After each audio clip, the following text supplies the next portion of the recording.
샬롬. 오늘도 하나님의 말씀으로 하루 시작하신 여러분들에게 하나님의 은혜와 평강이 충만하게 넘치시기를 간절히 축복합니다.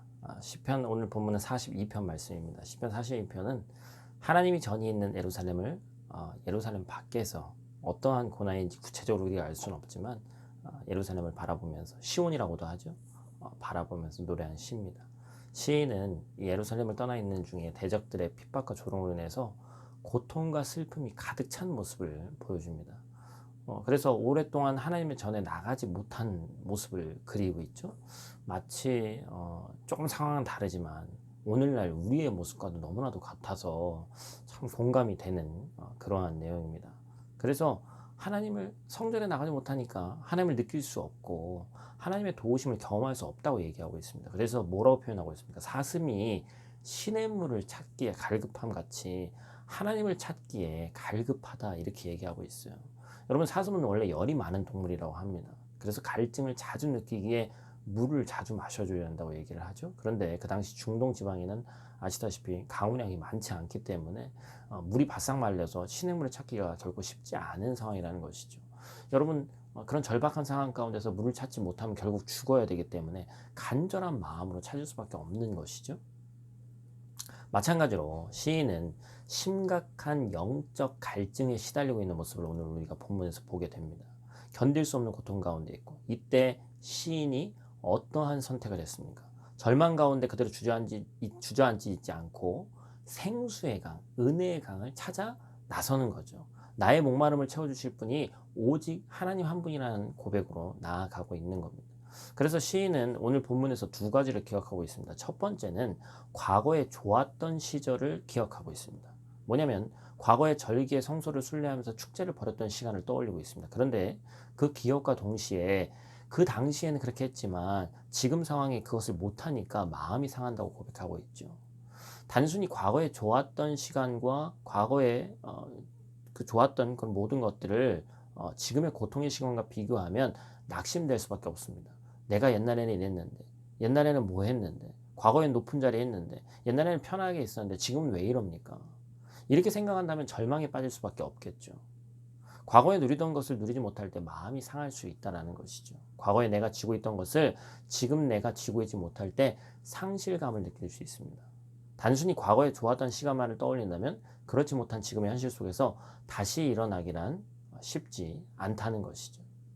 시인은 이후의 고백에서 또 한 가지를 기억하고 있죠. 6절 말씀에 보니까 내가 요단 땅과 헤르몬과 미살산에서 주를 기억하나이다 얘기하고 있어요.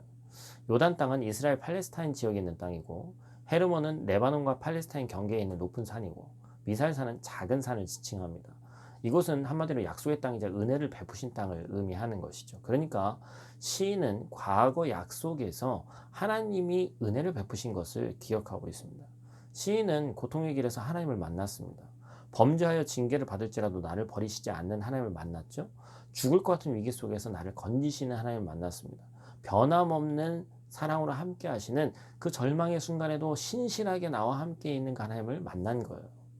그러면 우리는 그 하나님을, 내가 작게든 크게든 만났던 그 하나님을 이 어려운 순간에 기억해야 된다는 겁니다. 원망과 불평이 아니라 믿음의 고백을 할 수 있다는 것이죠. 사단은 지금의 현실 자체만 보게 합니다. 여러분, 지금 현재 특히나 체코 땅에 있는 우리 같은 경우는 현재 보십시오. 오늘도 어떤 지도상에 세계 지도가 나와 있고, 가장 심한 곳이 검게 표시되어 있고, 덜한 곳이 이제 하얗게 표시되어 있는 그런 지도를 봤는데, 코로나19가 가장 심한 곳이 어디냐? 지구상에 검게 표시된 곳이 한 군데 있는데 점처럼 그 땅이 체코더라고요. 얼마나 참 가슴 아픈 그러한 상황입니까? 하나님이 더 이상 계시지 않는 것만 같고, 더 이상 우리를 돕지 않는 것 같고, 그러한 상황 가운데 사단은 그 현실만을 보게 한다는 것이죠. 그런데 지금의 고통스러운 순간만을 기억하는 것이 아니라 과거에 분명히 작게든 크게든 역사하셨던 그 하나님에 대한 고백을 했을 때가 있다라는 것이죠. 그 은혜를 베푸신 하나님, 절망 가운데 나를 건지셨던 하나님을 기억할 때 시인의 마지막 고백이 우리의 고백이 될 줄 믿습니다. 여러분, 11절 말씀이죠. 이 말씀 오늘 꼭 암송하시고 마음판에 새겨주셨으면 좋겠어요. 제가 읽어드리겠습니다. 내 영혼아 내가 어찌하여 낙심하며 어찌하여 내 속에서 불안해하는가. 너는 하나님께 소망을 두라. 나는 그가 나타나 도우심으로 말미암아 내 하나님을 여전히 찬송하리로다. 아멘. 여러분 이 말씀이 오늘 하루 승리의 말씀, 힘이 되는 말씀이 되시기를 간절히 축복합니다. 기도하겠습니다. 하나님, 우리 인생 가운데 고난이 찾아올 때 때때로 우리의 마음이 무너집니다. 그러나 낙심 가운데 하나님을 간절히 찾으면 우리는 일어날 수 있음을 믿습니다. 하나님만이 우리의 구원이시오 우리의 소망이 되시는 것을 믿습니다. 낙심 가운데 은혜 베푸신 하나님, 신실하신 하나님을 기억하기를 원합니다. 내 문제 자체에 현 상황에 초점을 맞추지 않고 하나님께 시선을 고정하기를 원하오니 내 인생이 주님을 찬양하는 인생 되게 하여 주시옵소서. 불안의 순간 가운데서 의지할 반석이 되시는 예수님 귀하신 이름으로 기도드립니다. 아멘.